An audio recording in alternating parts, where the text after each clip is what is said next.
Nabinya sempurna, betul. Betul, nabinya sempurna. Tapi dunia bagi Nabi Muhammad tidaklah sempurna. Nabinya ideal, betul. Khairu man yamshi ala qadami, sebaik-baik manusia yang pernah ada di atas muka bumi ini. Tapi kehidupan dunia bagi Nabi Muhammad sama sekali, teman-teman sekalian. Nabi Muhammad sakit, Nabi Muhammad terluka, Nabi Muhammad menangis, Nabi Muhammad diusir dari kotanya, Nabi Muhammad dahnya pecah, Nabi Muhammad 2 gigi gerahamnya tanggal, Nabi Muhammad dilempari anak-anak kecil dan budak-budak dengan kerikil. Nabi Muhammad sejak kecil, saat lahir ayahnya sudah tidak ada, 6 tahun ibunya sudah meninggal dunia. Ikut kakek-kakeknya pun meninggal dunia. Hidup dalam kemiskinan sampai harus menggembala kambing. Ideal apanya dunia bagi Nabi Muhammad? Gak ada. Gak ada. Dunia tidak ideal, tidak sempurna bagi baginda kita Nabi besar Muhammad. Jadi kalau kamu ngerasa ya ampun, saya kok hidup gak ada seneng-senengnya ya, saya kok kayaknya banyak susahnya ya, emang itu namanya hidup. Emang itu namanya hidup. Pasti banyak masalahnya, pasti banyak susahnya. Kalau banyak buahnya namanya pasar.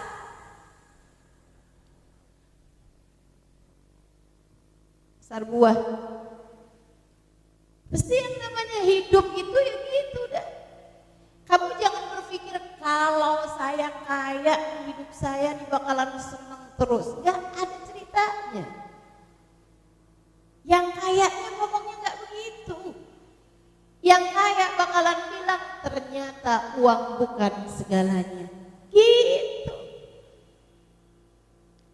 Kalau wajah saya sehat, hidup saya pasti akan senang. Itu katanya yang sakit, katanya yang sehat. Ternyata sehat juga, kalau mau susah mah susah aja. Susah. Katanya yang jelek nih, kalau aja saya cakep mungkin suami saya tidak meninggalkan saya. Tapi katanya yang cantik, ternyata dikasih yang cantik suami saya malah nyari yang lainnya. Dunia tak pernah ideal bagi siapapun. Dunia tak pernah ideal bagi siapapun. Biar kenapa Allah bikin dunia gak ideal? Biar kita gak ngejar dunia. Kita ngejarnya akhirat. Walal akhiratu khairul laka minal ula. Akhirat jauh lebih baik bagimu daripada dunia. Itu sebabnya Nabi Muhammad lebih memilih senang di akhirat daripada di dunia. Itu sebabnya Nabi Muhammad ridho dengan segala kesusahan-kesusahan di dunia jika ujungnya adalah bahagia kelak di akhirat nanti. Sayyidina Umar bin Khattab satu ketika masuk ke rumah baginda Nabi Muhammad saat Nabi sedang menginap di rumah putrinya Hafsah. Lagi siang hari Nabi ada di rumah putrinya, Sayyidina Umar lagi datang ke sana. Tanya sama Hafsah, Nabi di mana Hafsah? di rumah ayah, di kamarnya. Sayyidina Umar mau ketemu sama Nabi, menyibak tirai. Nabi itu kamarnya sama ruang tamu nggak ada pintunya, hanya ada tirai. Sayyidina Umar nyibak tirai yang Nabi Muhammad sedang tidur siang, qailulah. Nabi itu tidurnya di jam-jam deket kayak gini nih, jam 11. Tapi Nabi bangun sebelum zuhur, makanya namanya qailulah, tidur sebentar. Kalau kamu tidur jam 11, bangun jam 2, namanya bukan qailulah, tapi hutsairah, tidur banyak itu Maya. Nabi jam-jam tidurnya jam-jam 11-an, tapi jangan jam 11 saya ditinggal tidur. Nabi sedang tidur di kamarnya, Sayyidina Umar membuka tirai mau ketemu sama Nabi Muhammad. Sayyidina Umar gak tahu kalau Nabi Muhammad lagi tidur. Begitu dibuka tirai, Sayyidina Umar terbengong-bengong. Sayyidina Umar termangu, Sayyidina Umar terdiam. Tak lama kemudian tenggorokannya terasa tercekat. Ia tak mampu menahan tangisnya ketika melihat Nabi Muhammad sedang tidur kala itu. Nabi tidur beralaskan tikar yang sudah usang, tikar dari pelepah kurma, yang membuat ketika Nabi Muhammad bergeser dari tidurnya atau Nabi Muhammad bergerak dari tidurnya, badan beliau jadi garis-garis, ngecap bekasnya tikar yang beliau tiduri itu.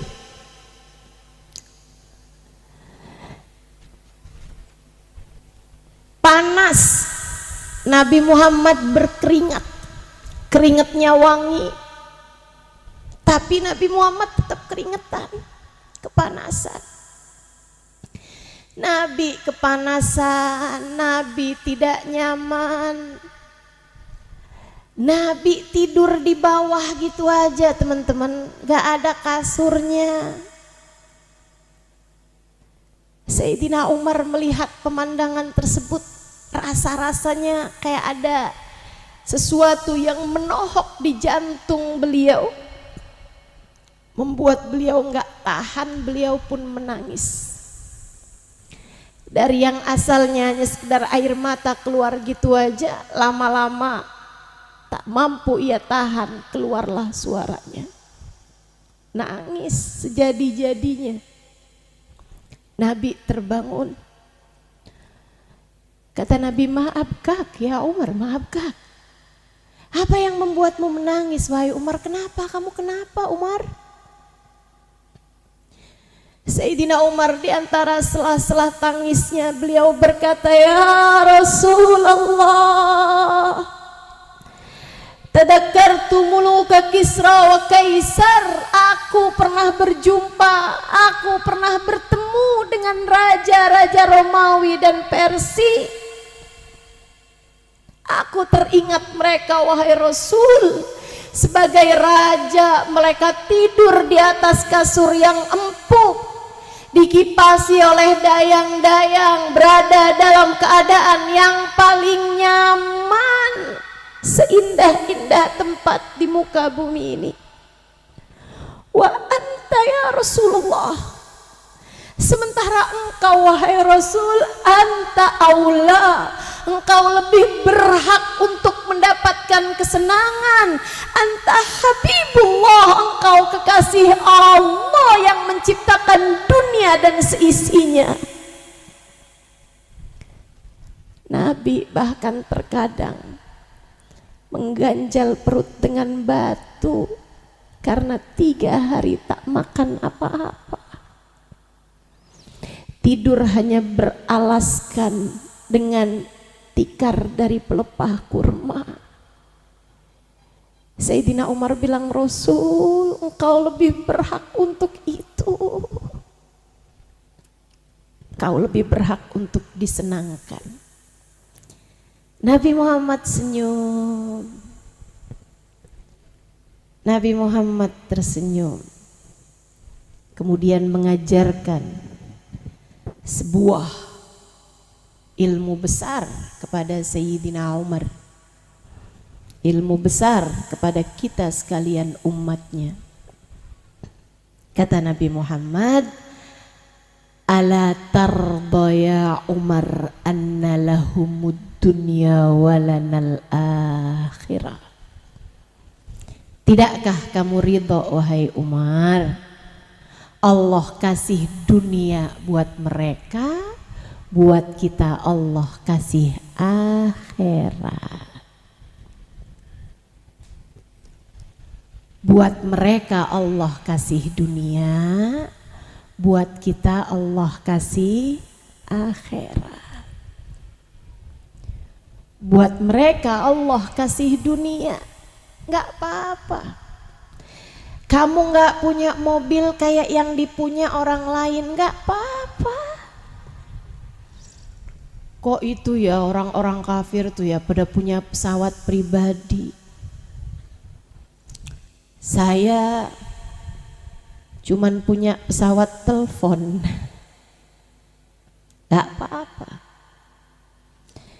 Saya gak punya rumah seperti yang dipunya mereka itu.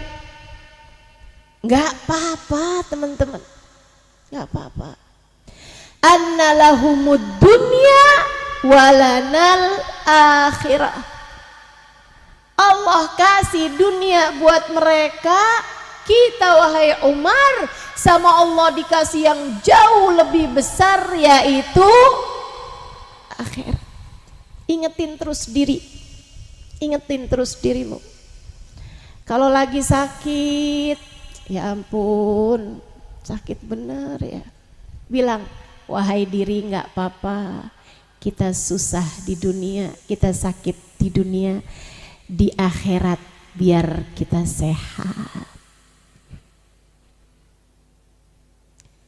Kalau lagi dikasih kemiskinan, wahai diri nggak apa-apa, susah-susah di dunia, di akhirat biar kita dikasih gampang. Rumahnya sempit, wahai diri nggak apa-apa, di rumah di dunia rumahnya sempit, yang penting di akhirat kita punya tempat yang lapang. Di dunia tidak cukup dicinta oleh orang, bilangin wahai diri nggak apa-apa, nggak apa-apa. Di akhirat nanti kita dicinta sama Allah, kita dicinta sama Nabi Muhammad. Anna lahumud dunya walanal akhirah. Buat mereka dunia, buat kita akhirat. Seharusnya malah kalau lagi dikasih kesenangan kita jadi mikir, ya Allah jangan sampai nih senangnya di dunia aja. Ya Allah takutnya di akhirat gak senang. Saya ingat satu kisah yang disampaikan oleh salah satu dari guru kami, Habib Ali Al-Jufri, tentang guru kita, guru kami Al-Habib Umar bin Hafid. Satu waktu Habib Ali mendamping menuju ke tempat menginap, itu udah kelelahan semua tuh. Tiba-tiba di jalan, tengah jalan ada orang memperhatikan mobil kami. Ada 2-3 orang berhentiin mobil. Tengah jalan dia pasang badan berhentiin mobil. Mau nggak mau supir kan berhenti. Ternyata orang itu, 3 orang tadi itu deketin supir. Mereka bilang kami mau ngomong sama Habib Umar. Akhirnya kata Habib Umar, "Salu." Mereka pun ke arah Habib Umar, terus mereka bilang, Bib, tolong kita dong Bib. Kenapa, kata Habib? Kami kepengen banget Habib bisa datang ke rumah kami. Keluarga kami udah siap-siap Bib, udah masak, udah siapin makanan. Kami minta ke panitia, tapi kami nggak dapat jadwal karena memang sudah sangat penuh. Bib, boleh nggak ke rumah kami Bib buat sahur Bib? Habib Umar marhaba, marhaba, marhaba. Besoknya tuh udah pulang lagi Habib ke Yaman. Jadi Habib Umar bilang marhaba, marhaba. Silahkan kasih tahu alamatnya ke supir, nanti kami akan berangkat. Pulang dulu ke hotel, sekedaran refresh lah ya, kamar mandi ini apa gitu. Dia bilang nanti jam 2-an saya akan kembali berangkat ke sana. Udah, akhirnya orang itu nyampein ke supir alamatnya, berangkat lagi mobil menuju ke penginapan. Waktu mobil bergerak menuju ke penginapan, kata Habib Ali Jufri, tiba-tiba saya dengar suara tangisan Habib Umar. Habib nangis. Dia bilang Habib nangis tuh sampai sesenggrukan. Habib nangis tuh sampai benar-benar yang saya nggak tega dengernya, saya nggak tega lihatnya. Saya bilang sama Habib Umar, Malik ya Habib, Maalaikum ya Habib. Bib nggak apa-apa Bib. Kalau Habib capek, Habib pengen istirahat, nanti kami akan teleponkan kepada panitia tadi itu Bib, biar nggak siapin makanan. Habib sangat lelah, Habib sangat capek, biar Habib pulang ke penginapan dan nggak usah datang ke tempat mereka. Habis Habib Umar agak tenang, berhenti nangis ya. Habib Umar bilang, saya bukan menangis karena itu. Terus kenapa Bib? Saya merasa malu sama Nabi Muhammad. Nabi Muhammad dulu berdakwah sampai mengganjal perutnya dengan batu 3 hari tidak makan. Kata saya berdakwah tapi orang sampai memberhentikan mobil kami di jalan hanya untuk memberi saya makan. Dengan raut wajah semacam apa saya menghadap Nabi Muhammad. Saya ngerasa saya berdakwah tapi saya malah dimanjakan sedemikian rupa sama Allah. Saya takut, saya malu, kata Habib Umar, saya malu. Nabi Muhammad sampai diusir dari negerinya. Saya malah dipanggil-panggil dari berbagai macam negara. Saya malu ketemu Nabi Muhammad. Saya malu ketemu Nabi Muhammad. Masya Allah.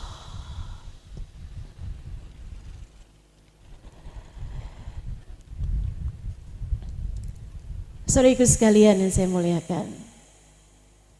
Jadi dalam setiap ketidakidealan hidup di dunia, ketika datang padamu, kok kayaknya hidup seret bener nih rezeki,